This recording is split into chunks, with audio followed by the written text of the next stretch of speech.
Matthew 23. Then Jesus said to the crowds and to his disciples, "The scribes and the Pharisees sit on Moses' seat. So practice and observe whatever they tell you, but not what they do. For they preach, but do not practice. They tie up heavy burdens, hard to bear, and lay them on people's shoulders, but they themselves are not willing to move them with their finger. They do all their deeds to be seen by others. For they make their phylacteries broad and their fringes long, and they love the place of honor at feasts, and the best seats in the synagogues, and greetings in the marketplaces, and being called Rabbi by others. But you are not to be called Rabbi, for you have one teacher, and you are all brothers. And call no man your father on earth, for you have one Father who is in heaven. Neither be called instructors, for you have one instructor, the Christ. The greatest among you shall be your servant.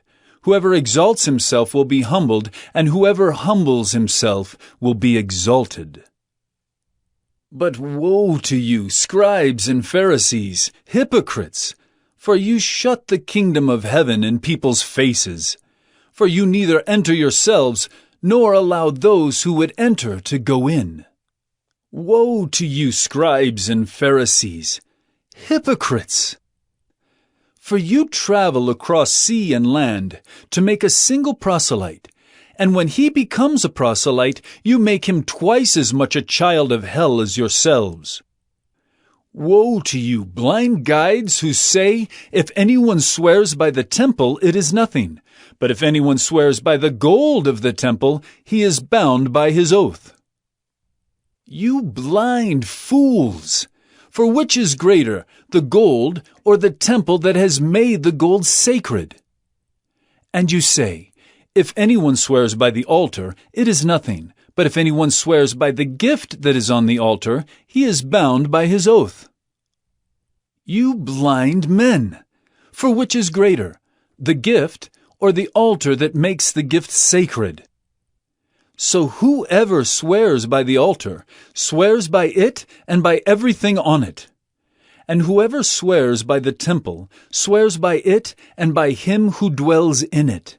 And whoever swears by heaven swears by the throne of God and by him who sits upon it.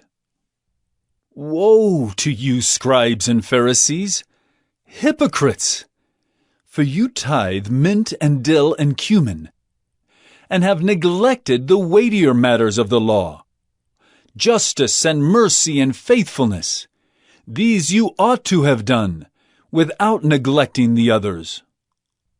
You blind guides, straining out a gnat and swallowing a camel?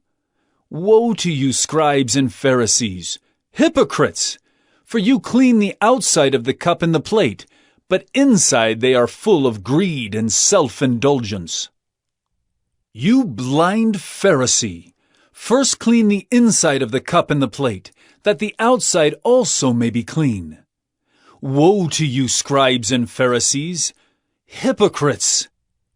For you are like whitewashed tombs, which outwardly appear beautiful, but within are full of dead people's bones and all uncleanness. So you also outwardly appear righteous to others, but within you are full of hypocrisy and lawlessness. Woe to you, scribes and Pharisees, hypocrites!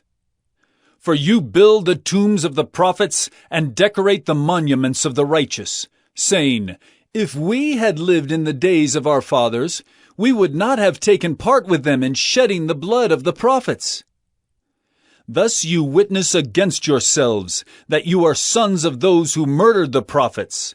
Fill up then the measure of your fathers. You serpents! You brood of vipers! How are you to escape being sentenced to hell?